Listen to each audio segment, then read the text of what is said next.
আসসালামু আলাইকুম প্রিয় দর্শক, আশা করি সকলেই ভালো আছেন ও আমরা যারা টেকনিশিয়ান আশা করি তারাও ভালো আছেন। তো আজকে অনেক দিন পরে আবারও একটা ভিডিও নিয়ে আসলাম যে মোটর কয়েল বাঁধার পরে কীভাবে কানেকশনগুলো করবেন। যারা জানেন না তাদের জন্য শুধু এই ভিডিওটা, আর যারা পুরাতন আছেন জানেন তারা তো জানেনই। আর দীর্ঘ 4-5 মাস আমি ভিডিও দিতে পারি না, এই কারণ হলো আমার ফেসবুক আইডিতে একটা লক লাগিয়ে গেছিলো, যার কারণে আমি ভিডিও দিতে পারি নাই। তো এক ভাইয়ের সহযোগিতায় আমার আইডিটা আবার থেকে লগ ইন হলো, যার জন্য ভিডিওটা দিতে পারলাম আজকে। তো আজকে যে মোটরটা, এটা হলো একগুড়া একটি মোটর, 1.5 ইঞ্চি পাম্প। তো এটাতে কিভাবে আমি কানেকশনগুলো করি আপনাদেরকে বিস্তারিত A to Z ছোট্ট একটা ভিডিওর মাধ্যমে বুঝিয়ে দিব। কারণ হচ্ছে সবাই তো আর জানে না, অনেকে আছে ডরে মোটরও কাজ করে না। যেহেতু আমরা মোটরে কাজ করি, আমার একটা ইউটিউব চ্যানেলও আছে, আমার ফেসটা যে নামে আছে ইউটিউব চ্যানেলটাও একই নামে আছে। আপনারা চাইলে এখানে মোটরের ভিডিও দেওয়া আছে, অনেক ধরনের মেশিনের ভিডিও দেওয়া আছে, আপনারা চাইলে দেখে আসতে পারেন। তো আমরা যে সিলিং ফ্যান কাজ করি, যারা সিলিং ফ্যানের কানেকশনগুলো আর এই মোটরের কানেকশনগুলো সেম কানেকশন। এটারও একটা একগুড়া যে মোটরটা, এটারও একটা রানিং কয়েল আছে, একটা স্টার্টিং কয়েল আছে। তো আমি এটার যে বাইরের কয়েলে আমি একবারে ছোটো কয়েলটার মেঝে দিছি হইলো 38 পেস, আর বাকি যে 3টা কয়েল আছে আমি 40 পেস করে দিছি। আর ভিতরের যে কয়েলটা আছে এটার মেঝে আমি দিছি হইলো 80 পেস, 70 পেসও 75 পেসও দিতে পারেন, কোনো সমস্যা নেই। আর ভিতরের যে কয়েলটা আছে এটার মেঝে আমি ব্যবহার করছি হইলো আপনার 24 নম্বর তার। আর বাহিরের যে কয়েলটা আছে এটার মেঝে আমি ব্যবহার করছি হইলো 22 নম্বর তার। আপনারা এগুলা মনে রাখবেন।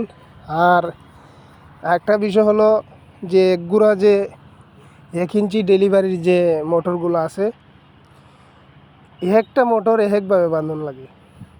তো ওইটাও কীভাবে বাঁধবেন, কত নম্বর তার ইউজ করবেন, আমি আপনাদেরকে বিস্তারিত আরেকটা ভিডিওর মাধ্যমে দেখাবো। আর আজকে শুধু ওই যে মোটরের কানেকশন কিভাবে জয়েন দিন এটাই দেখালাম। মূলত এটা একটা রানিং কয়েলের তার আর একটা স্টার্টিং কয়েলের তার শর্ট হয়ে যাবে। আর এটা মূলত 8টি তার সব মিলিয়ে। বাইরের সাইডের হলো আপনার 60 তার আর ভিতরের হলো 60 তার, মূল হলো 8টি।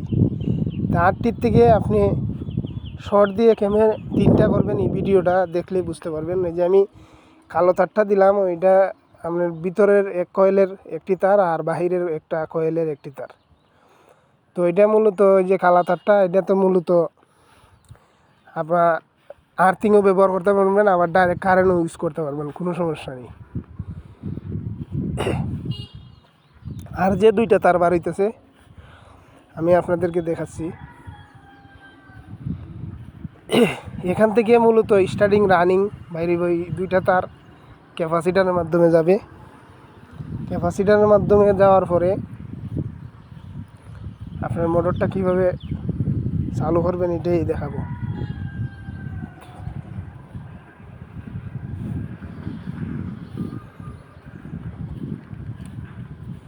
তো আমার আইডিটার মাঝে 2 ফ্যাক্টর অথেন্টিকে একটা লক লাগিয়ে গেছিলো, এই জন্য আর কোনো কাজ হয় নাই। এই লকের কারণে আমি অনেক ভুক্তভোগী হয়েছি। এই লকটা অনেক চেষ্টা করার পরও যাইতে চায় না বা ছুটতে চায় না।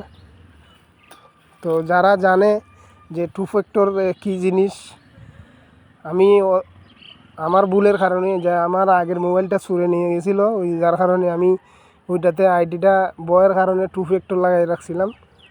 এই জন্য নতুন আরেকটা মোবাইল কেনার পরে আমি এই লকটা আসে আর এই লকটা যায় না। তো অনেক চেষ্টার পরে আল্লাহ পাকের অশেষ রহমতে আমার আইডিটা আবার ফেরত পাইলাম।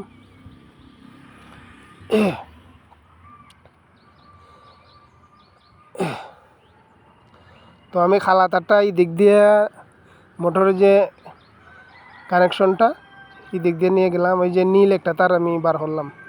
আর এটার মধ্যে যত বালা এম্পিয়ার টিপ ব্যবহার করবেন তত বালা মোটরের জন্য। আর মূলত আমরা সাবমার্সিবল যে মোটরগুলো আছে ফার্ম, এগুলো মূলত কাজ করে থাকি। আর উপরের যে মোটরগুলো এগুলো তো এখন খুব কম পড়ে। তারপরেও আপনাদেরকে একটা ভিডিও দেখাইলাম যে অনেকে জানে যে এই মোটর কীভাবে বানতে হয়, যারা মিস্ত্রি আছে তারা তো অনেকেই জানে। আর যারা সাধারণ ইলেকট্রিশিয়ান আছে, তো আমার মোটামুটি কানেকশন শেষ। এখানে আমি সুতা দিয়ে এটারে বান দিব। বান দেওয়ার পরে এটারে বান্ডিজ দিয়ে শুকিয়ে পরে তারপরে আপনাদেরকে একটা ভিডিও দিব যাতে ক্যাপাসিটার কানেকশন কীভাবে করবেন। তো এই পর্যন্ত সবাই ভালো থাকবেন, সুস্থ থাকবেন, আমার জন্য দোয়া করবেন। সবাই ভালো থাকবেন। আসসালামু আলাইকুম।